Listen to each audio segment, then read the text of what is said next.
오늘은 소아시아 7교회 가운데서 세 번째 교회인 보가모 교회에 대해서 강의하겠습니다. 보가모 교회는 세속화되어져 가는, 타락해가는 교회를 상징하고 있습니다. 소아시아 7교회는 우리들의 신앙생활의 현주소를 말해주고 있습니다. 첫째, 나의 모습을 발견하게 되고, 둘째, 주님께서 우리에게 주시는 권명과 당부가 있고, 셋째, 교회 성도들이 가야 할 방향과 해야 할 지침들이 들어 있습니다.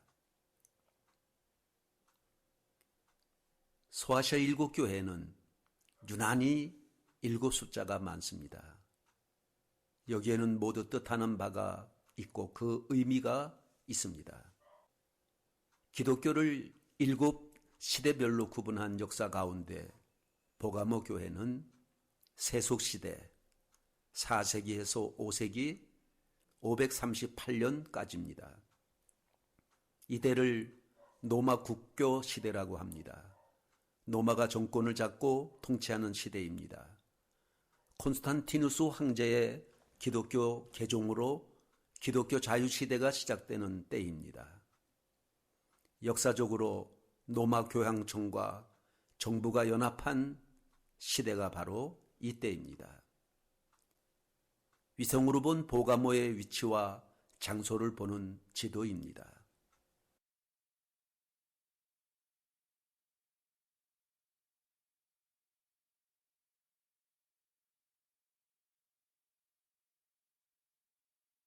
오늘 본문 성경 말씀은 요한계시록 2장 12절에서 17절에 보가모 교회의 사자에게 편지하기를 내가 좌우의 날성검을 가지신 이가 가라사대 내가 어디에 사는지를 내가 아노니 거기는 사단의 권자가 있는 데라 내가 내 이름을 굳게 잡아서 내 충성된 증인 안디바가 너희 가운데 곧 사단이 사는 곳에서 죽임을 당할 때에도 나를 믿는 믿음을 저버리지 아니하였도다.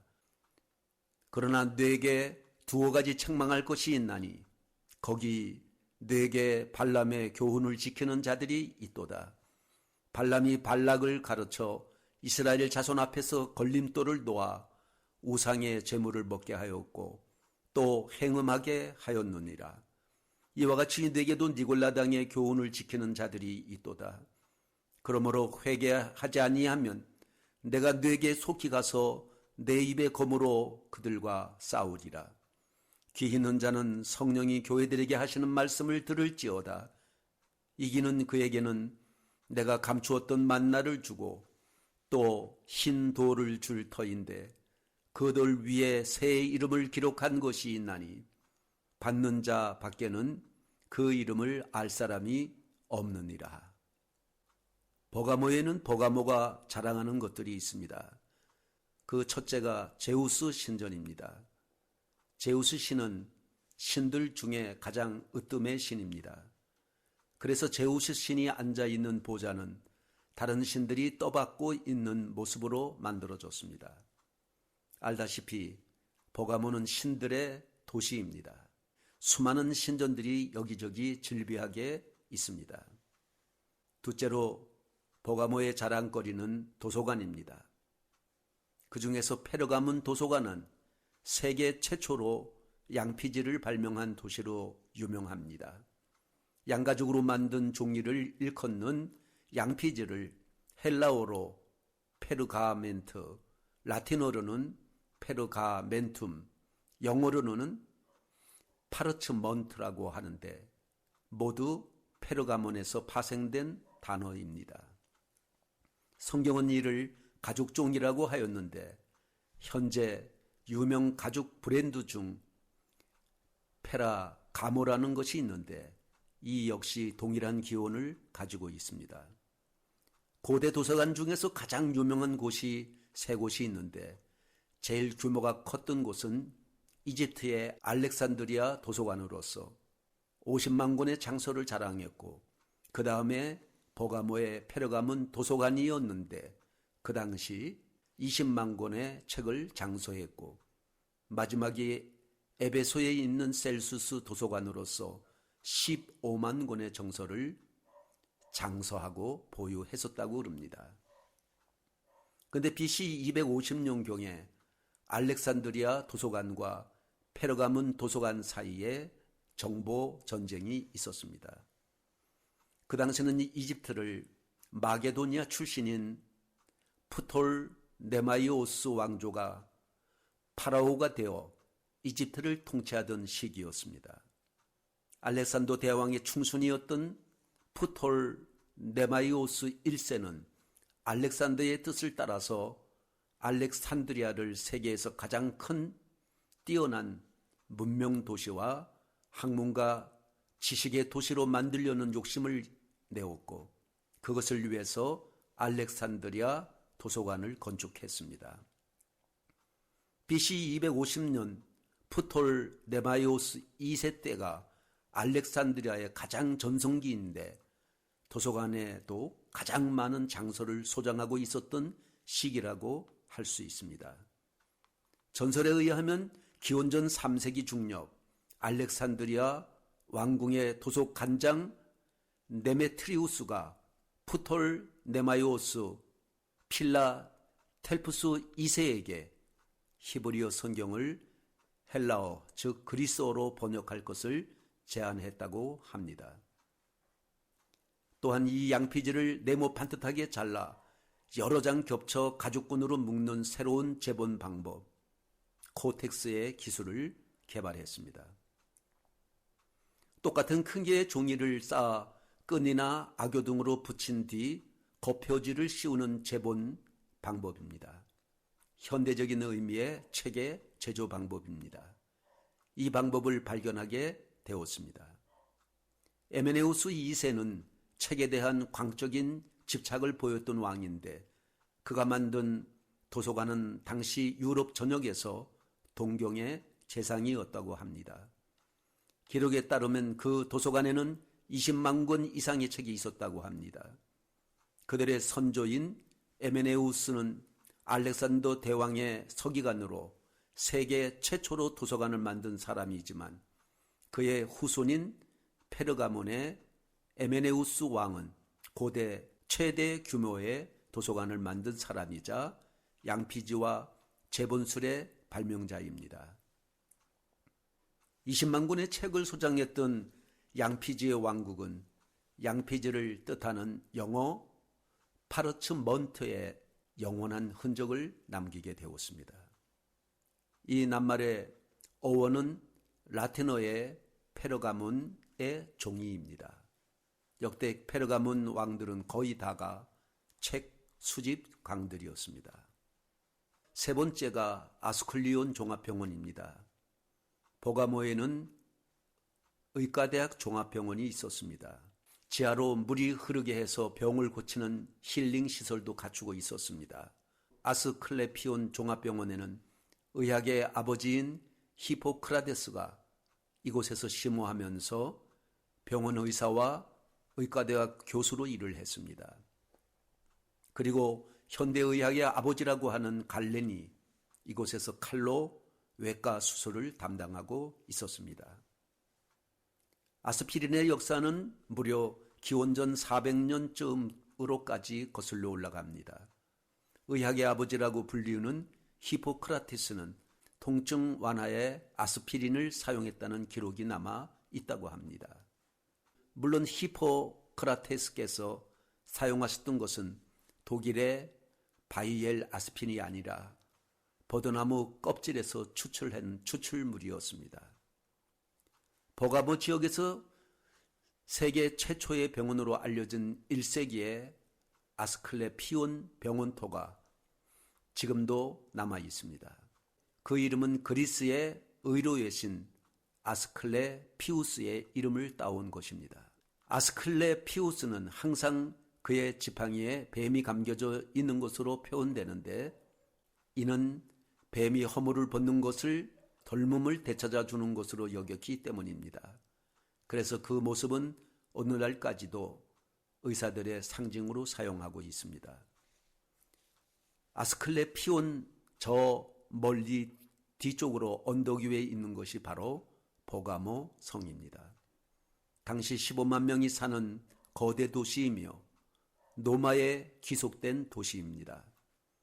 세계에서 두 번째로 큰 페르가몬 도서관을 가지고 있으며 15만 권의 책을 소장하고 있었고, 아스클레피온 종합병원과 의과대학교, 크로아 블루라는 붉은 벽돌의 건물이 있었으며 허모의 지팡이라고 하는 지팡이에 뱀이 감겨있는 모습을 표시하고 있었습니다. 고대 종합병원인 아스클레피온 비아 텍타의 열주들의 바닥에도 돌이 깔려 있고 지하에 상수도와 하수도 시설까지 완벽하게 구비되어 있다고 합니다. 고대 종합병원 아스클레피온 병원으로 들어가는 길은 화려하고 넓게 단장이 되어 있었다고 합니다.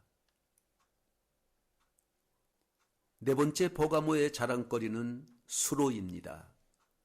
페르가몬에는 또 한 가지 경이로운 것이 있었는데, 페르가몬 왕궁터는 평지가 아니라 약 400m 높이의 가파른 산 위에 세워져 있는데, 평지에서 불쑥 가파르게 돌출이 되어 있고 사면에 돌로 축성을 하여서 천혜의 요새이기도 합니다.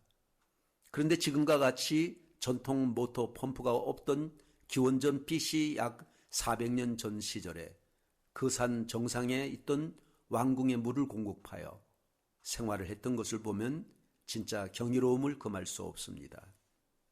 아크로폴리스 산 정상에는 물이 나는 셈이 전혀 없었는데도 말입니다.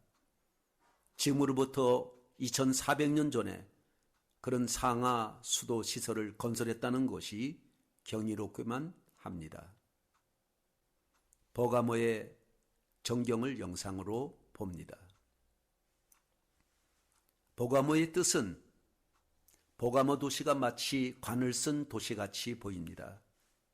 보가모는 신들의 도시입니다. 또 보가모를 정의의 칼이라고 불렀습니다. 소아시아 7도시 가운데 도시계획이 가장 잘 되어 있는 도시입니다. 그리고 노마 황제의 꽃을 피운 도시가 바로 보가모입니다. 헬라풍의 도시입니다. 이 시대에는 7교회가 있는 지역이 너나 할 것 없이 도시계획 경쟁이 치열했습니다. 보가모 시대는 AD 4세기에서 5세기 즉 538년까지입니다. 노마 국교 시대에 살던 때입니다. 그래서 세속 시대요, 타협의 시대요, 기독교 변질의 시대라고 합니다. 보가모라고 하는 뜻은 이중 결혼입니다. 페르, 이중이라는 말과 가모스라는 결혼이라는 말이 합성해서 생긴 것입니다. 그래서 세상과 이중 결혼한 이라는 뜻을 가지고 있습니다. 또 보가모는 높은 탑, 망노라고도 합니다. 이는 티루고스와 결혼이라고 하는 가모스의 합성어입니다.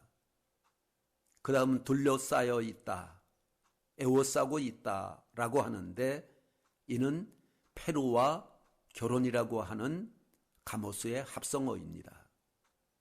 이것을 종합하여 보면 보가모 교회는 높은 탑과 결혼한 여자라고 할 수 있습니다. 보가모는 성체, 높이 들려진 뜻을 가지고 있습니다. 이 말은 교만을 뜻합니다. 구약의 바벨탑을 참고하면 됩니다. 멀리서 보면 마치 탑 위에 도시가 세워져 있어서 왕관처럼 보였다고 합니다. 그래서 보가모를 일컬어 왕관을 쓴 도시라고 불렀습니다. 보가모의 헬라어 페르가모는 페루와 가모스의 합성어로서 이중 결혼을 의미합니다. 가모스의 어근감은 연합하다의 의미로 세상 권력과 합치를 뜻합니다. 보가모의 기원을 봅니다. 우리에게는 소아시아 7교회 중 하나인 보가모로 익숙한 페르가모는 아주 오래된 고대 도시인데 고대 그리스 시인인 호메로스의 일리아드에 의하면 그 기원은 트로이 전쟁이 있던 기원전 13세기 중반까지 거슬러 올라갑니다. 우리가 익히 아는 대로 그리스 미케네 왕국과 트로이와의 전쟁은 10년간 지속되며 나중에 그리스 군사들의 트로이 목마 전술로 최후 승리를 거두게 됩니다. 트로이 유적도 페르가몬에서 그리 멀지 않는 곳에 위치해 있습니다. 근데 이 트로이 전쟁이 끝나고 아킬레우스와의 대결에서 운명을 달리한 위대한 트로이의 왕국의 왕자이자 전사였던 헥토르의 부인인 마드로케마를 전리품으로 끌고 갔는데 그녀를 트로이 전쟁에서 전사한 위대한 영웅 아킬레스의 아들 네오프톨네모스와 결혼을 시켰습니다. 이 둘 사이에서 3명의 아들이 태어나게 되는데 그중 한 명의 이름이 페르가모스인데 그가 페르가몬을 건설한 사람입니다. 지도로 보가모의 위치와 거리를 봅니다. 소아시아 7교의 위치와 거리 지도입니다. 서머나에서 80km 떨어진 거리에 위치해 있습니다. 보가모 교회의 사자에게 편지하기를 좌우에 날선금을 가지신 이가 가라사대. 보가모 사람들은 이러한 것을 대단한 자긍심으로 알고 보가모는 정의의 칼이라고 했습니다. 예수님이 정의의 칼인데 보가모가 그것을 빼앗아가고 찬탈해 갔습니다. 과연 황제의 말이 진실이고 진리이고 정의인가?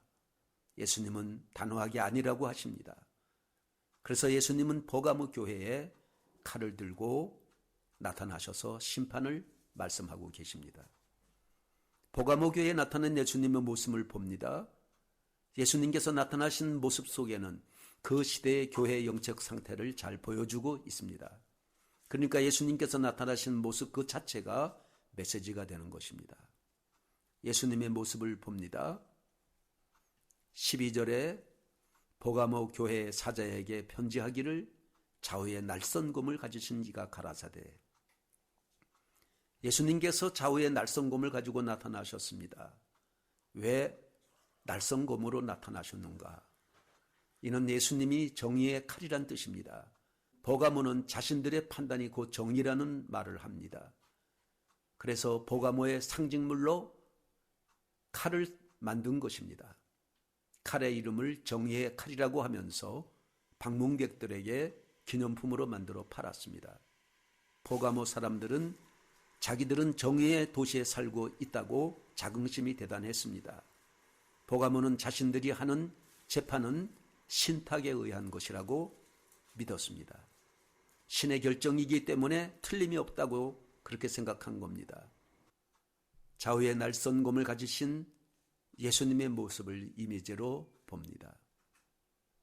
거기는 사탄의 위가 있는 데라. 내가 어디 사는 것을 내가 아노니 거기는 사탄의 위가 있는 데라. 내가 내 이름을 굳게 잡아서 내 충성된 증인 안디바가 너희 가운데 곧 사탄에 거하는 곳에서 죽임을 당할 때도 나를 믿는 믿음을 저버렸지 아니하였도다. 기독교가 로마의 국교가 되는 것이 적은 누룩과 같이 기독교를 변질시키는데 결정적인 역할을 하게 되었습니다. 결국 역설적이게도 기독교가 로마의 국교가 되면서 기독교의 순수성이 사라지기 시작한 것입니다. 교회가 이방화되기 시작하였습니다. 결국 보가모 교회는 보가모의 이름처럼 교회사적으로 교회가 세상 권세와 결혼을 하여서 세상으로부터 둘러싸이게 된 것입니다. 그래서 예수님께서 보가모 교회에게 너희가 어디에 처해 있는지 그 실상을 알려주십니다. 내가 지금 둥지를 틀고 있는 곳이 어떤 곳인지를 말해주고 있습니다. 13절에 뇌가 어디 사는 것을 내가 아노니 거기는 사단의 위가 있는 데라. 뇌가 사는 곳이 사단의 위가 있는 데라고 합니다. 위란 보좌를 말합니다. 그러니까 교회가 지금 사탄의 등에 엎여 있는 것입니다. 이는 곧 기독교가 로마 국교가 되면서 사단의 하수인이 되고 말았습니다. 뇌가 어디 사는 것을 내가 아노니 거기는 사탄의 위가 있는 데라. 보가모 시대는 사단의 보좌가 있는 그런 시대였습니다. 보가모 여기저기 이방 신전이 있습니다. 그 당시 로마 황제 가이사를 주라고 불렀습니다. 뱀신을 뜻하는 아스클레피오스 병원이 있습니다. 로마의 총독부가 자리 잡고 있습니다. 보가모는 에베소와 같이 상업의 중심지는 아니었지만 고대 세계의 종교를 총망라한 이교의 중심지였습니다. 이런 배경 때문에 주님은 보가모 교회를 향해 사단의 보좌가 있는 곳이라고 했습니다. 이를 알려주기라고도 하듯이 보가모 지역에서 통용되는 화폐 도안에 사단의 보좌가 그려져 있습니다. 이는 제우스 신전의 보좌입니다. 제우스 신은 신들 중에 가장 으뜸의 신입니다. 그래서 제우스 신이 앉아있는 보좌는 다른 신들이 떠받고 있는 모습으로 만들어졌습니다. 알다시피 보가모는 신들이 많은 도시입니다. 수많은 신저들이 여기저기 있습니다. 그래서 보가모에서는 자기들은 신들이 앉아있는 도시라는 뜻으로 사단의 보좌를 화폐의 도안으로 그려 넣었던 것입니다. 하나님 보가모의 사회 현상까지도 하나님의 뜻을 알려주는 도구로 사용한 것입니다. 보가모 교회가 교회사적으로 로마 국교 시대라고 하였으니 이는 곧 기독교가 로마의 국교가 되면서 교회가 사단의 자리에 앉아 버렸다는 말이 됩니다. 콘스탄틴 대제는 스스로를 교회의 수호자라고 했습니다. 즉 자기가 교회를 지키는 자라는 것입니다. 교회를 지키는 자라는 말은 자기가 하나님이란 말입니다. 그래서 자기 화상을 놓은 동전을 주조해서 사용하도록 했습니다. 보가모 지역의 화폐에 사단의 보좌가 도안된 것이 기독교가 로마의 국교화가 되고서는 황제의 얼굴을 화폐에 새겨 넣음으로써 결국 황제가 사단의 자리에 앉고 말아버린 것입니다. 그래서 예수님께서 보가모 교회에게 너희가 어디에 처해 있는지 그 실상을 지금 알려주고 계십니다. 뇌가 지금 둥지를 틀고 있는 곳이 어떤 곳인지를 말해주고 있습니다. 보가모 신전의 영상입니다. 보가모의 산 꼭대기에 신전들을 시뮬레이션 한 것입니다. 사단의 보좌가 있는 곳 사진을 봅니다. 보가모 산 꼭대기에 서 있는 신전들의 위치입니다.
거기는 사단의 위가 있는 데라.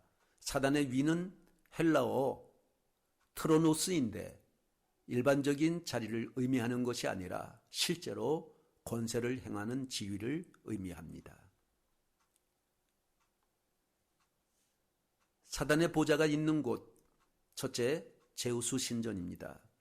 보가모는 헬라 신들을 숭배하는 일들에 앞장섰습니다. 기원전 240년경 보가모 왕국에 침입해왔던 켈트족, 즉 고호를 격퇴하여 위기를 모면했는데 이때의 승리를 기념하기 위해 제우스에게 바치는 엄청난 큰 제단을 세웠습니다. 이 보가모 도시 언덕 위에 아테네 신전이 있는데 그 신전 앞에 우뚝 솟은 바위 위에 12m 높이로 쌓은 제단입니다. 온종일 제우스 신에게 제물을 바치느라고 연기가 자욱해 있었다고 합니다. 그래서 보가모는 노마의 사랑을 엄청 많이 받았습니다. 왜냐하면 황제 숭배 신앙을 정착시켜준 도시가 바로 보가모이기 때문입니다.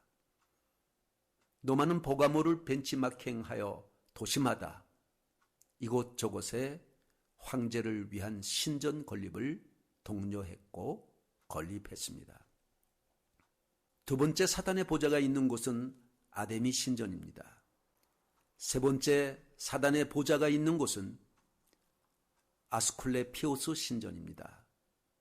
신전 내 종합병원이 연결되어 있습니다.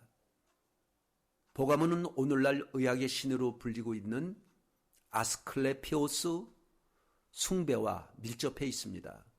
동전의 아스클레피오스는 뱀의 모습을 한 신으로서 보가모 어느 지역에서든지 찾아볼 수 있었으며 어떤 동전에는 황제 칼리쿨라가 뱀 앞에 서서 오른손을 들고 경의를 표하는 숭배의 모습이 새겨진 것도 있었습니다. 아스클레피오스의 상징이 바로 뱀입니다. 요즘도 어디서 많이 보고 있습니다. 오늘날도 의료의 상징이 되어서 병원마다 이 표시가 있습니다. 구급차에도 그려져 있습니다. 학교에도 그려져 있습니다. 성경에서 뱀은 사단을 상징하는 것이기 때문에 뱀을 상징으로 삼는 종교는 사단의 종교라고 볼 수 있습니다. 이 신전은 고대에서 병원 같은 것이기 때문에 이 아스클레피오스의 일반적인 명칭이 바로 구세주 아스클레피오스였습니다. 병원이 우상화된 곳입니다.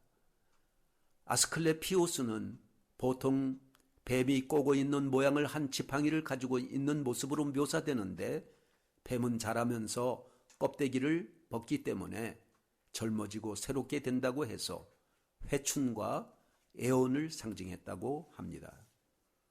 피부가 새로워진다고 얼굴을 벗기는 현대의 박피수를 연상케 합니다. 두 마리의 뱀이 감긴 꼭대기에 두 날개가 있는 지팡이는 그리스 로마 시대에 나오는 헤르메스의 지팡이인데 평화와 의술을 의미한다고 해서 미 육군 의무대의 휘장이기도 합니다. 현대의학의 아버지인 갈렌의 동반자가 바로 이곳의 의과대학의 교수여 종합병원의 의사로 활동했습니다. 세계 최초의 헬스 파스형의 병원이었습니다. 명상하는 곳, 음악이 있는 치료, 온천수의 치료, 심리학의 치료, 그리고 도서관으로 가서 책을 읽는 치료, 온천수에 몸을 담고 온탕을 하는 치료, 3,500명이 앉아 극장에서 스포츠 연극을 즐기는 치료, 그 모두 다가 버가모 아스클레피오스 병원에서 행해지고 있는 것입니다. 에베소는 정치적 중심지였고 서머나는 경제적 중심지였으나 버가모는 종교적 중심지로서 많은 신전이 있는 우상숭배의 중심지였습니다. 그리스의 에스큐라 피우스 신, 즉 뱀의 형태의 우상이었습니다. 이것이 바로 사단의 위가 있는 곳이었습니다. 네 번째 사단의 위가 있는 곳은 술의 신 디오니소스 신전입니다. 로마어로 바커스 술의 신이라고 부릅니다. 보가모는 포도주의 신인 바커스, 사랑의 여신 비너스, 우상 숭배로도 유명해서 종교를 빙자한 이교의 온갖 부도덕이 행했던 곳입니다. 노마가 서쪽에서 사단의 활동 중심지였듯이 보가모는 동쪽에서 사단의 보좌가 되었습니다. 극장 바로 아래 부분에 긴 회랑, 즉 복도식의 디오니소스 신전이 있었습니다. 그리스 신화에서 디오니소스는 술과 연극의 신이라고 불리는데 다른 이름으로는 바쿠스, 바카스라고도 부르며 이 신을 모시는 도시는 북부 아프리카 니베아에 있는 키레네와 성경에서 구레네라고 표기하고 있으며 현재의 지명은 알베다입니다. 마찬가지로 보가모는 쾌락과 향락의 도시입니다. 주신을 주신으로 모셨으니 관료들과 백성들이 얼마나 방탕한 생활을 했겠습니까? 그리스의 유명한 철학자 소크라테스 제자 중에 한 명이 설립한 학파 중에 퀴레네 학파가 있었는데 그들이 표방하고 추구하는 철학이 바로 쾌락주의였습니다. 그러니 가히 사도 바울과 요한의 눈에는 타락하고 사악한 무리로 보이고도 남았을 것입니다. 보가모가 사단의 위가 있는 데라고 한 데는 다섯 번째 트라이아누스 황제 신전입니다. 보가모는 트라이아누스 황제 신전이 있습니다. 보가모는 황제 숭배의 도시입니다. 약 100년 후에 노마의 줄리어스 시저, 즉 아우구스투스 황제는 자기 이름을 그대로 사용하여 황제와 대제사장을 뜻하는 콘티펙스 막시무스라고 했습니다. 태양신 제사장이라는 라틴어의 표기입니다. 다섯 번째 보가모는 고대 바벨론의 신비 종교가 서식한 종교입니다. 페르시아의 고레스 대왕이 바벨론을 함락했을 때 갈대아 종교의 제사장들이 보가모로 도망와서 바벨론의 종교의식과 행습을 계승하면서 정착했습니다. 이들의 영향을 받은 보가모 왕들도 고대 바벨론의 풍습을 따라서 왕이면서 종교의 대사장이 됩니다. 약 100년 후에 노마의 줄리어스 시저인 아우구스투스 황제는 자기 이름을 그대로 사용하여 황제와 대제사장의 뜻을 가진 폰티펙스 막시무스라 했습니다. 이교의 대제사장의 직분과 명칭인 폰티펙스 막시무스는 콘스탄티누스 황제가 즉위한 뒤에도 자신에게 이름을 붙였습니다. 그러다가 시간이 조금 지나서 AD 376년에 즉위한 그라시안 황제가 이 명칭을 버리게 됩니다. 그라시안 황제가 이것을 버리고 난 뒤에 노마 교회의 감독이 재빨리 황제가 버린 이 칭호를 자신에게 적용하게 됩니다. 그리고 오늘날까지 노마 교황을 가리키는 공식적인 명칭이 이 교의 대제사장 명칭이었던 폰티펙스 막시무스의 명칭을 사용하게 됩니다. 이렇게 역사적으로도 분명하게 보가모는 고대 바벨론의 신비적인 거짓 종교를 노마 제국에 연결시켜주는 다리 역할을 하게 되었습니다.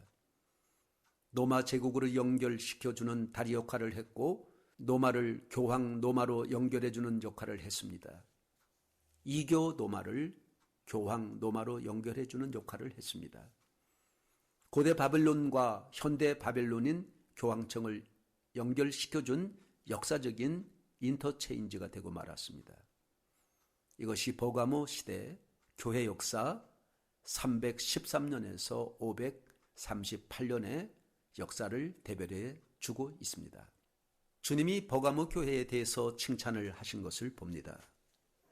내가 내 이름을 굳게 잡아서 내 이름을 굳게 붙들었다고 합니다. 환난과 핍박 중에도 성도는 신앙 지켰네. 예수 이름의 가치 때문에 보가모 교회 성도 가운데 신앙을 지킨 사람들이 있었습니다. 어려운 상황에서 신앙을 고수했습니다. 보가모 교회가 아시아의 정치적 중심지였기 때문에 국가와 종교가 일체해 있던 당시의 상황에 따른 당연한 결과로 황제 숭배의 중심지가 되었습니다. 법령에 따라 적어도 1년에 한 번씩 로마의 시민들은 예외없이 황제 신전에 참배해서 가이사에게 분향하고 가이사는 주님이십니다 라고 신앙 고백을 해야 됐습니다. 그리고 이 사람들에게는 증명서가 발행되었는데 이 증명서가 없는 사람들은 시민권이 박탈되고 관직에서 물러나게 되고 각종 혜택에서 제외되는 불이익이 주어졌습니다. 재산도 몰수되고 붙들려서 수감되고 고문과 마침내는 죽음까지 이르게 되었습니다. 이런 가운데서 보가모 교인들은 자신들의 목에 칼이 떨어질지 모르는 죽음 가운데서 신앙생활을 해야 됐습니다. 참으로 사탄의 위가 있는 그런 곳이 보가모입니다. 바로 이런 상황에서도 충성을 다하고 죽음을 아끼지 않은 사람들이 있었습니다. 요한계시록 2장 13절에 보니까 내 충성된 안디바가 너희 가운데 고 사단에 거하는 곳에서 죽임을 당할 때에도 나를 믿는 믿음을 저버리지 아니하였도다. 이런 상황에서도 하나님 앞에 충성되게 살아가는 안디바의 모습을 볼 수 있습니다. 여기 눈을 들어 위를 쳐다보면 웅장한 아테네 성전이 있지요. 그 옆에 더 큰 제우스의 제단이 자리 잡고 있지요. 이런 것들이 도시를 위협하고 있지요. 그리고 시내 한가운데는 정의의 칼이라고 부르는 로마의 총독부가 자리 잡고 있죠. 권력의 칼날과 신들의 위용이 있는 이 보가모에서 그리스도인이 된다는 것은 정말 무엇을 의미하는 것입니까? 총독부의 칼날과 기타 여러 가지 위험 속에서 그리스도인이 된다는 것은 정말 어렵습니다. 바로 이런 곳에서 충성된 증인 안디바가 있었습니다. 안디바는 신약에서 이곳에만 나오는데 이 안디바의 이름의 뜻은 대략 두 가지의 의미가 있습니다. 충성된 증인의 신앙을 가진 안디바에게 보가모의 총독은 가이사는 신이다라고 고백하면 살려준다고 했습니다. 그러나 안디바는 나에게는 오직 예수만이 주십니다라고 했다고 합니다. 결국은 안디바는 그것을 거절하고 순교했습니다. 충성된 증인의 증인은 헬라어로 마르티레스인데 여기서 순교자라는 영어 말터가 나왔다고 합니다. 터툴리안의 전승에 의하면 안디바는 보가모 교회의 신실한 그리스도인으로 도미티안 황제 숭배를 거절하고 달군 노세 가마에 들어가 죽임을 당한 사람들이라고 합니다. 주석가들은 안디바를 개인으로 보는 경향이 있지만 로마 황제 숭배나 이교 우상 숭배를 안 하고 배교하고 적대하는 무리들을 상징하는 사람들이라 합니다. 니골라당, 이세벨 등의 명칭이 한 개인이 아니고 그룹으로 쓰여진 것처럼 안디바도 하나님께 충성스러운 무리들을 총칭하는 것이라고 보는 것도 좋을 듯합니다. 우리는 이 땅에서 안디바로 살아야 됩니다. 그러면 어떤 고난을 당할지라도 생명의 면류관은 우리의 것입니다. 하나님이 약속하셨습니다. 안디바는 AD 92년경 순교한 보가모 교회의 감독입니다. AD 155년에서 230년에 활동한 테르툴리아누스의 기록에 의하면 안디바는 보가모 교회의 감독이며 트라이아누스 황제 때에 황제 숭배를 거절해서 벌겋게 다른 노세 가마에서 순교했다고 기록하고 있습니다. 가이사는 주님이다 라고 고백하지 않고 그리스도가 나의 주님이다 라고 고백하고 순교했습니다. 안티는 반대하다, 파스의 합성어입니다. 결국 모든 것을 반대하는 무리, 즉 이름 없는 성도를 상징합니다. 안디바는 안티파스라는 말입니다. 안티라는 말은 반대한다는 뜻이고 파스는 동의하다라는 뜻입니다. 안티와 파스는 역설적입니다. 안티는 부정이고 파스는 긍정입니다. 그럼 무엇을 부정하고 무엇을 긍정하는 건가요? 이는 로마 황제가 주라는 것은 부정하고 예수 그리스도가 주라는 것을 시인하는 것입니다. 역사학자 유세비우스는 보가모 교회의 순교자가 안티바, 카푸스, 파필루스, 아가도니크, 그 외에 사람들이 더 있다고 기록하고 있습니다. 안디바는 황제 숭배를 거절하는 모든 기독교인들을 상징합니다. 안디바는 당시 보가모에서 행해지고 있는 황제 숭배 등 종교적인 온갖 퇴폐와 부도덕한 이교의 여러 간섭을 반대하다가 순교당한 당대의 수많은 그리스도인들을 상징하기도 합니다.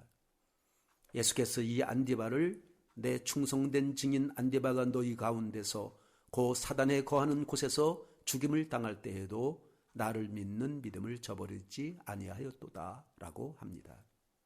다만 우성의 더러운 것과 음행과 목매어 죽인 것과 피를 멀리 하라고 편지하는 것이 옳으니 우상의 제물과 피와 목매어 죽인 것과 음행을 멀리 할지니라. 주님께서 보가모 교회에 책망하십니다. 그러나 네게 두어 가지 책망할 것이 있나니 너는 네게 발람의 교훈을 지키는 자들이 있도다. 발람이 발락을 가르쳐 이스라엘 앞에 올무를 놓아 우상의 제물을 먹게 하였고 또 행음하게 하였느니라. 발람은 삼키는 자, 정복한다는 뜻입니다. 백성을 파멸시키는 자입니다. 발람은 히브리 말로 이방인 혹은 탐닉자, 백성을 망하게 하는 자라는 뜻입니다. 발람은 메소포타미아 부돌 사람의 부올의 아들입니다. 그는 이득을 위해 어그러진 길로 몰려갔으며 베드로전서 2장 15절에서 16절에 불의의 삭슬 사랑한 애원자였습니다. 모압 왕 발락에게 뇌물과 명예로 매수된 타락한 선지자입니다. 사단은 예수님도 물질과 명예로 시험했습니다. 발람의 교훈은 세속화시키는 것입니다. 핍박 없이 타락시키는 것입니다. 이스라엘을 우상에게 절하게 하고 우상에게 드려진 재물을 먹게 하고 음행을 조성했습니다. 세속화되는 보가모 교회는 발람의 교훈 때문입니다. 그러나 네게 두어 가지 책망할 것이 있나니 거기 네게 발람의 교훈을 지키는 자들이 있도다. 발람은 하나님의 선지자가 아니라 이방인 점쟁이 무당이었습니다. 베드로 사도를 비롯 초대교회 지도자들은 하나님의 백성들이 가장 경계해야 될 모델로 발람을 지적할 만큼 그는 사악한 이미지의 대표적인 악인이었습니다. 거기 뇌계라는 말 속에서 우리는 교회 안에 거짓 교사가 있다는 것입니다. 사실 발람은 교회의 지도자요, 발락은 정부를 뜻하는 왕입니다.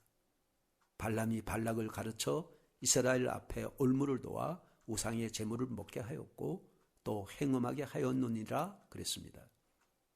발람은 구약 성경에 나옵니다. 구약 시대에 발람의 개교를 봅니다.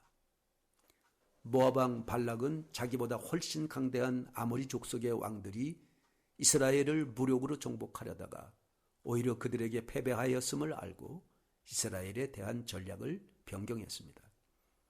그는 타락한 선지자 발람을 뇌물과 명예로 매수하여 이스라엘에게 저주가 이르게 하라고 했습니다. 이스라엘 백성들에게 올무를 놓는 방법을 물었습니다. 이 방법으로 이스라엘 백성들은 올무에 빠져서 파멸적인 일이 생깁니다. 민수기 25장 1절에서 9절, 고린도전서 10장 7절에서 8절에 이스라엘 백성들은 올무에 빠져서 파멸적인 우상 숭배를 하게 되고 우상 숭배에 휘말려 들어가 그 결과 하나님이 내리시는 전염병으로 2만 4천 명이 죽음을 당합니다. 이것이 발람의 개교입니다. 이것이 신약시대의 보가모 교회에 들어왔습니다. 음행하는 자는 하나님의 나라를 유업으로 받지 못한다. 약속의 가나안 땅에 들어가지 못한다고 했습니다. 호세아서의 음란한 여인 고멘의 일을 봅니다. 베드로후서 2장 14절에서 15절에 발람의 타협주의는 자폰과 우상숭배의 타협이요 발람의 혼합주의는 우상숭배와 교회의 연합이고 발람의 탐욕주의는 탐욕에 연단된 마음을 가지게 하는 것입니다. 발람은 뇌물과 명예에 매수된 타락한 선지자입니다. 니골라는 니칸 정복하다와 라오스 백성의 합성어입니다.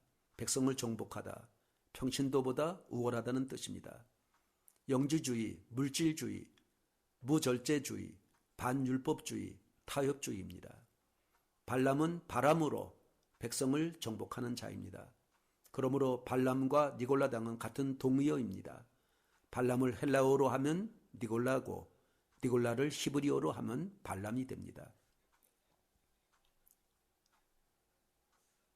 이레니우스는 그의 책 이단에 대하여라는 책에서 니골라당이란 안디옥의 니골라를 따른 무리들이며 기독교의 교리를 혼란스럽게 만들고 방종스럽게 살았던 사람들이라고 기록하고 있습니다. 니골라당은 누구인가? 니골라당은 에베소 교회 시대에 이미 활동을 시작했습니다. 이단인데 보가모 교회에 와서 발람의 교훈과 함께 더 큰 해를 끼치게 됩니다. 니골라의 헬라어의 뜻은 정복하다의 니칸과 백성이라는 뜻의 라오스의 합성어입니다. 즉 백성을 정복하다입니다. 이는 그 교회 안에 백성의 소리가 하나님의 말씀을 이겼다는 뜻입니다. 설교학적으로 말하면 하나님의 말씀을 인간의 이성으로 해석한다는 뜻이 됩니다. 성경을 철학적으로 해석한다는 말입니다. 이렇게 되면 교회 안에 하나님의 말씀은 사라지고 사람의 말이 득세하게 되는 것입니다. 신앙이 이성주의로 빠지게 됩니다. 이성주의로 빠지면 사변의 신앙이 되고 맙니다. 민수기 25장 1절에서 3절에 이스라엘이 시딤에 머무르고 있더니 그 백성이 모압 여자들과 음행하기를 시작하니라. 그 여자들이 그 신들에게 제사할 때에 백성을 청함에 백성이 먹고 그들의 신들에게 절함으로 이스라엘이 바알 부올에게 부속된지라. 여호와께서 이스라엘에게 진노하시니라. 이스라엘의 순수한 종교가 모압의 태양신인 바알 부올과 섞이게 됩니다. 마찬가지로 보가모의 기독교가 노마의 태양신과 섞이게 됩니다. 그래서 발람의 가르침에 대어서 이렇게 말합니다. 거기 네게 발람의 교훈을 지키는 자들이 있도다. 발람이 발락을 가르쳐 이스라엘 앞에 올무를 놓아 우상의 숭배를 먹게 하였고 또 행음하게 하였노라. 여러분, 이 얼마나 악한 발람의 개교입니까? 발락의 계략입니까? 발람과 발락의 연합입니다. 기독교와 노마 정부가 연합되는 것입니다. 여기서 보가모는 배교하는 일들이 일어나게 됩니다. 그러므로 회개하라, 그리하지 아니하면 내가 뇌게 속히 임하여 내 입의 검으로 그들과 싸우리라. 헬라어 석학인 트렌치 박사는 회개하다라는 동사 메타노에오에 대해서 네 가지로 해석했습니다. 첫째, 잘못된 기존 지식에서 벗어나 새 지식에 이르는 것. 둘째, 마음의 변화를 일으키는 것. 셋째, 하나님께 대하여 범죄한 것을 근심하는 것. 네 번째, 내적 변화로 사죄 및 정화를 추구하는 결의적 행동이라고 했습니다. 즉 지정의의 변화를 말하는 것입니다. 이미 세속화와 타락으로 들어선 이 버가모 교회에 지체 없이 회개하라고 하십니다. 가던 길에서 돌이키라. 회개를 지체하면 예수께서 직접 나가서 싸우시라고 하십니다. 회개는 즉시 해야 됩니다. 지체할 시간이 없습니다. 시간을 넘기면 그것은 가론주다의 회만 됩니다. 이런 긴박한 상황에서 구약의 발람이 발락에게로 가다가 무슨 일이 일어납니까? 때에 여호와께서 발람의 눈을 밝히심에 여호와의 사자가 손에 칼을 빼어들고 길에 선 것을 보고 머리를 숙이고 엎드리니 이것이 바로 심판의 칼입니다. 발람은 이때 회개했어야 됩니다. 그러나 회개하지 못하고 멸망의 길로 갔습니다. 그 죽인 외에 미디안의 5왕을 죽였으니 미디안 왕들은 에위와 레겜과 스루와 흐루와 레바이며 또 부월의 아들 발람을 칼로 죽였더라. 거짓 선지자 발람은 결국 칼로 심판을 받았습니다. 본문에 주님의 입에 검으로 싸우시겠다고 하셨습니다. 결국 발람은 칼의 심판을 받습니다. 여기서 예수께서 너와 싸우시겠다고 하시지 않고 그들과 싸우시겠다고 합니다. 교회와 싸우시겠다는 것이 아니라 교회를 타락시킨 지도자와 나라들과 싸우시겠다는 것입니다. 지도자의 책임은 바로 크고 무겁습니다. 또한 권력과 힘으로 교회를 타락시키는 국가도 나쁩니다. 좌우의 날카로운 검의 원뜻은 두 입의 날카로운 검입니다. 두 번과 입의 합성어의 날카로운 검입니다. 칼은 버가모의 상징물입니다. 칼은 힘, 정의를 상징합니다. 또는 심판권과 사용권을 가진 권력, 로마 총독은 바로 재판권과 사형 집행권을 가지고 있습니다.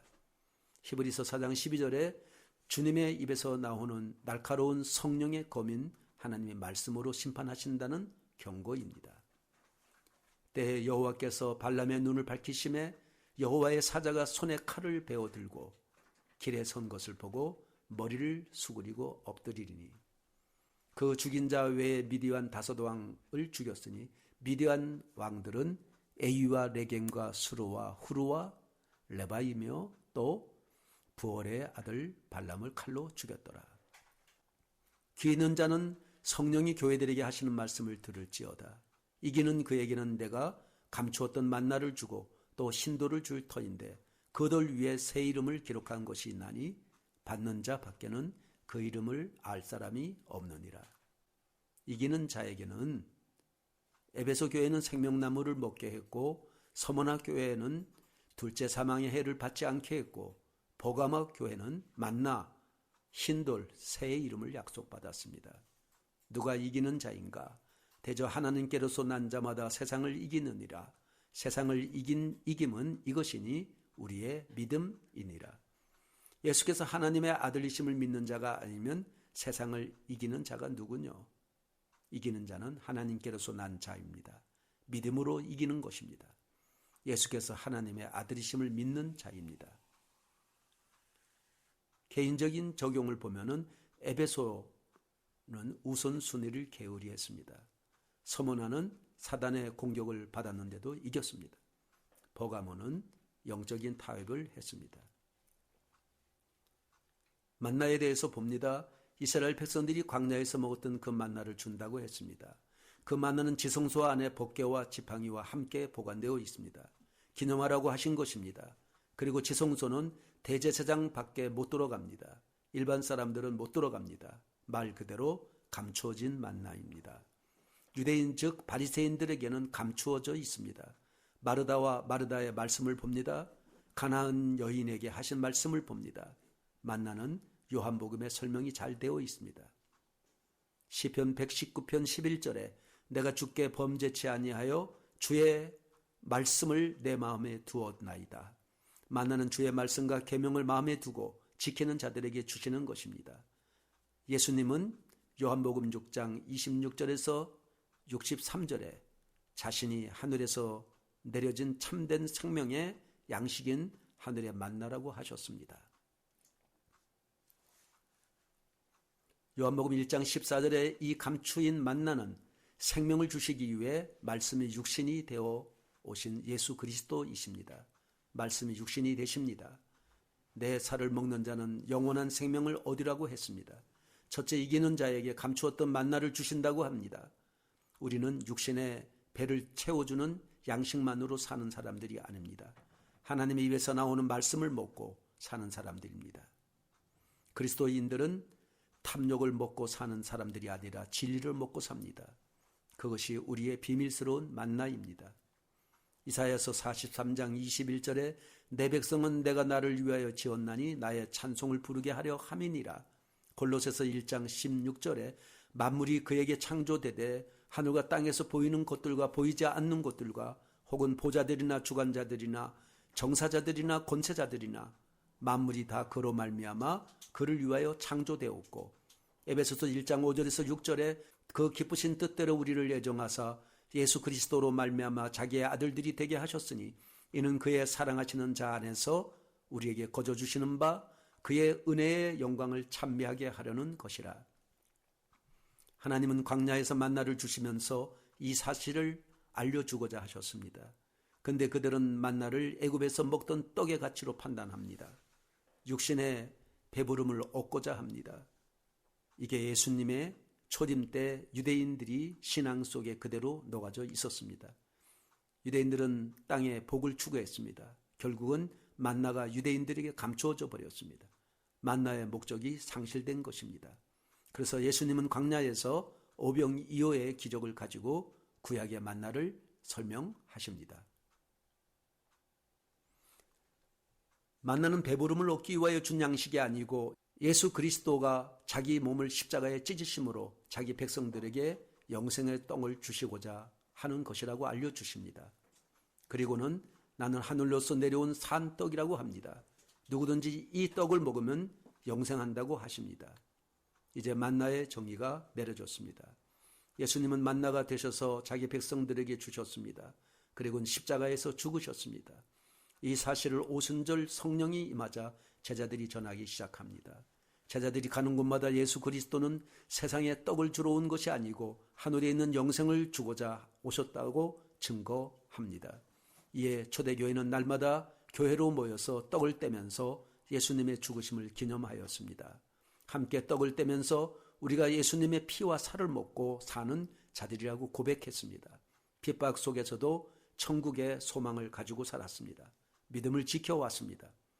그런데 교회가 노마의 국교가 되면서 정체성이 상실되기 시작합니다. 기독교가 노마와 하나가 되면서 예수가 감춰지기 시작합니다.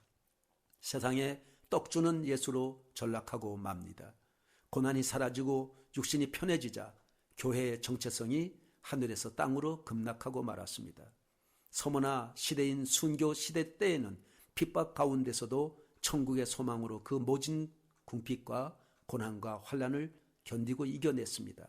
그런데 핍박이 사라지고 평안함이 도래하자 신앙의 싸움이 사라졌습니다. 결국 기독교가 정치가 하나가 되고 땅의 복을 추구하는 종교로 전락하는 것입니다. 신앙의 가치가 이 세상 것을 추구하는 것으로 나가고 말았습니다. 결국 만나이신 예수 그리스도가 감춰지고 만 것입니다. 발람의 만나와 니골라당의 교훈으로 인하여 십자가의 도는 인본주의에 가려지고 말았습니다. 자연히 교인들이 신앙의 가치, 육신을 쫓아가는 세속주의가 되고 만 것입니다.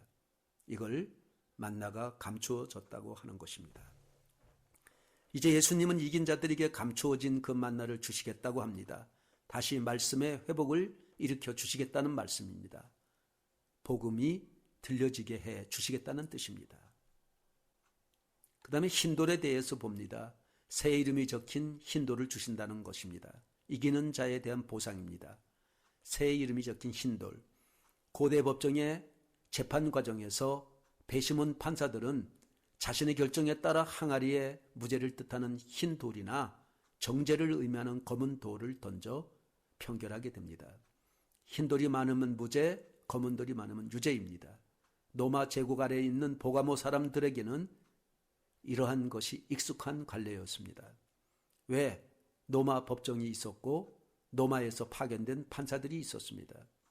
이렇게 보가모 교회의 신도들 가운데 배도하는 일을 버리고 타락하지 않고 믿음을 지킨 그리스도인들에게 하늘 법정에서 이렇게 흰돌을 준다는 것입니다.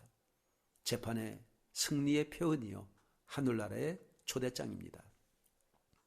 흰돌은 또한 헬라나 로마의 운동 경기에서 이긴 자들에게 메달처럼 수여되는 평생 명예가 되고 공공장소에 무료로 입장할 수 있는 특전을 누릴 때 주는 것입니다. 특히 검투사가 목숨을 내걸고 승리자가 되면 테세라라고 부르는 이 작은 돌에 승리한 사람의 이름을 새겨 수여했습니다. 이것을 승리의 돌이라고 불렀는데 이것을 소지한 사람은 국가와 사회가 베푸는 많은 특권을 누렸습니다. 특히 예수께서 버가모의 신앙을 지킨 자들과 시험과 환난과 올무에서 타락하지 않고 배도하지 않고 믿음을 지킨 자들에게 이 특권을 주신다는 것입니다. 흰돌이 외 새의 이름은 그런 것입니다. 화이트 스톤, 뉴 네임, 이런 것은 땅의 말이 아니라 하늘의 언어입니다. 성경에서 이 이름은 그 사람의 성품이나 신분을 말합니다. 부르심을 받은 뒤 아브라함은 새 이름을 받아 아브라함이 되었고, 회개하고 천사와 씨름하여 이긴 야곱은 이스라엘이 되었습니다. 성품이 변화되고 영적으로 거듭나는 것은 아무나 할 수 있는 것이 아닙니다. 하나님과 자신의 깊은 신앙의 경험입니다. 견고한 돌에 새겨진 새로 태어난 사람의 이름, 육신의 본성을 이기고 거듭난 사람에게 그리스도께서 베푸시는 영광스러운 기념 메달에 새 이름이 적힌 흰돌입니다. 새 이름이 새겨져 있는 흰돌을 주시겠다고 합니다. 고대 세계에서 흰돌은 허락, 찬성, 받아들임의 표시로 사용되었습니다. 반대로 검은 돌은 거절, 받되, 쫓겨남을 의미했습니다. 말하자면 흰돌은 하나님 나라의 입장권이나 차표 같은 것이라고 할 수 있습니다. 회개하고 하나님의 말씀에 따라 진리의 길을 걸어가려는 자들은 야곱이 야복 나루터에서 하나님과 씨름하고 새의 이름 이스라엘을 얻었듯이 하나님이 친히 지어주신 새의 이름이 박힌 흰돌을 받을 것이고 영원한 생명의 나라에 들어가 하나님의 자녀로서 특권을 누릴 것입니다. 세상과 자아에 대한 오랜 싸움이 끝나고 천국에 이르면 하나님께서는 각 사람의 생애와 경험에 가장 적합한 새 이름을 친히 지어주시겠다고 약속합니다. 정말 기대가 큽니다. 흰돌이란 그 당시 재판을 할 때 승소한 자들에게 주어졌습니다. 당시 배심원들은 재판 과정을 보고서 유죄가 인정될 때는 검은 돌을 던졌고 무죄가 인정될 때는 흰돌을 던졌습니다. 예수님으로부터 흰돌을 받았다는 것은 장차 이루어질 심판에서 너희가 이긴 자로 드러나게 해줄 것이라는 약속입니다. 이것은 너희가 비록 신앙을 지키다가 인생에 있어서 세상적으로 실패를 당하고 고난을 당한다 하여도 그것은 실패한 것이 아니고 이긴 것이라는 뜻입니다. 많은 사람들이 세상에서 살고자 발람의 교훈과 니골라다당의 교훈을 따랐습니다. 그들은 육신적으로 호의호식하면서 이긴 자처럼 살았습니다. 그러나 안디바와 같은 작은 무리들은 그들의 교훈을 따르지 않았습니다. 자연히 핍절함을 당하고 고난을 당했습니다. 하지만 주께서 너희가 바로 이긴 자들이라고 말씀해 주시고 있는 것입니다. 그리고 그 흰 돌에 새 이름을 새겨 준다고 하십니다. 이는 그 당시 권세가 높은 집안을 드나드는 표식으로 사용되었습니다. 어떤 고관 대작집의 혼인잔치가 있으면 그 잔치에 참석하실 분들에게 초청장과 함께 주인의 이름이 새겨진 흰돌을 주었습니다. 초청을 받은 사람은 자기 이름으로 그 집을 출입하는 것이 아니고 주인의 이름으로 출입하게 되는 것입니다. 지금 예수님께서 보가모 교회 안에 초청장을 보낸 자들이 있습니다. 이는 받는 자들만 압니다. 이들이 바로 발람의 교훈과 니골라당의 가르침을 따르지 않은 자들입니다. 이들이 이긴 자들입니다. 요한계시록 14장에 보면은 시온산에 서 있는 14만 4천 명이 나옵니다. 그런데 그들의 이마에 어린 양의 이름이 새겨져 있습니다. 이는 곧 이들은 어린 양의 소유란 말입니다. 우리는 천국에 예수 이름으로 가게 됩니다. 그러므로 흰돌에 새 이름을 새겨준다는 것은 천국 혼인잔치에 참석하게 해주신다는 말입니다. 이들을 일컬어 이긴 자들이라고 합니다. 오늘날의 교회를 보십시다. 나도 모르게 세속화되어가는 교회 모습을 봅니다. 진리를 방관하고 권력에 서 있고 세상의 사상과 지식으로 도배하고 평안함만 강조하는 교회는 주님이 좌우의 날성검으로 심판하십니다. 오늘날의 교회를 보면서 타협하지 않는 초대교회가 그립기만 합니다. 박해를 받아도 꺼지지 않고 고난을 받아도 지칠 줄 모르는 초대교회의 모습은 진정한 교회입니다. 오늘날 너무 편안히 게을러지고 세상과 타협하게 되고 세상에 물들게 됩니다. 검은 하나님의 말씀을 의미합니다. 히브리서 4장 12절에 하나님의 말씀은 살았고 운동력이 있어 좌우에 날선 어떤 검보다 더 예리하여 혼과 영과 및 관절과 골수를 찔러 쪼개기까지 하며 또 마음의 생각과 뜻을 감찰하나니 흰 돌에는 깊은 의미가 담겨져 있습니다. 그 당시 법정에서 재판을 할 경우 흰 돌과 검은 돌을 사용해서 재판 결과를 나타냈습니다. 흰 돌은 무죄 석방을 의미하였고 검정 돌은 유죄를 의미하였습니다. 또한 노예가 자유인이 되었을 때 그에게 흰 돌을 주었는데 그때 새로운 이름이 그 돌 위에 새겨져 있습니다. 그리고 흰 돌은 싸움에서 15번 이상 승리한 투사에게도 주어졌다고 합니다. 흰 돌은 자유와 명예의 상징으로 사용되었습니다. 그러므로 흰 돌은 그리스도 안에서 죄와 세상을 승리한 그리스도인이 죄의 사슬에서 해방되고 하나님의 자녀가 되는 명예를 얻게 되는 것을 상징합니다. 오늘날에도 흰 돌을 받는 경험을 하는 사람만이 구원의 약속을 받게 될 것입니다. 새 이름은 무엇입니까? 여자가 시집을 오기 전에는 친정아버지가 지어준 이름으로 살았습니다. 그러다가 시집을 오면서 자기 이름은 사라지고 남편의 이름을 따르게 됩니다. 이게 새 이름입니다. 당신은 이제 새 사람이라는 것입니다. 우리는 새 이름으로 천국에 갑니다. 우리 주인 되신 예수께서 우리 이마에 너는 내 거라고 도장을 찍어 놓습니다. 이건 마치 유월절 어린 양의 피에 문에다 바른 것과 같습니다. 우스갯소리로 천사들이 천국문 앞에서 이마에 새 이름이 새겨진 자들만 출입을 시킵니다. 천국에 가면 마치 공항의 검색대와 같이 우리 이마에 새겨진 이름을 스캔할 것입니다. 마귀의 종들은 666이 새겨져 있을 것이고 성도들에게는 예수님의 이름이 새겨져 있습니다. 그때 예수라는 새 이름이 새겨진 자들은 무사히 통과하지만 예수라는 새 이름이 새겨지지 않고 짐승의 표인 666이 새겨진 자들은 삑삑하고 경고음이 들리고 결국 바깥 어두운 곳에서 쫓겨나게 될 것입니다. 이제 곧 그날이 다가옵니다. 우리는 그리로 갈 것입니다. 조금만 인내하고 사십시다. 금방 시간이 지나갑니다. 인생은 잠깐입니다. 그러니 믿음을 지키고 끝까지 이긴 자로 사시기를 주님의 이름으로 축원합니다. 만나의 이미지를 봅니다. 만나는 예수님의 살을 나타내는데 요한복음 6장 48절에 자신을 생명의 떡이라고 말씀하시고 이 떡은 만나처럼 하늘에서 내려왔으며 말씀하십니다. 조상들은 광야에서 하늘에서 내려온 만나를 먹어도 죽었으나 이제 믿는 이는 예수님 자신은 영원한 생명의 떡을 먹음으로써 영원히 살 수 있다고 하십니다. 이제 사람이 떡으로만 사는 것이 아니라 하나님의 입에서 나오는 모든 말씀으로 산다는 교훈을 알았습니다. 광야에서 만나를 40년 먹으면서 어렵게 얻은 생명의 교훈을 마음에 품고 하나님 말씀을 사모하십시다. 감추인 만나라는 것은 법궤 속에 있기 때문입니다. 이것으로서 버가모 교회의 강의를 마칩니다.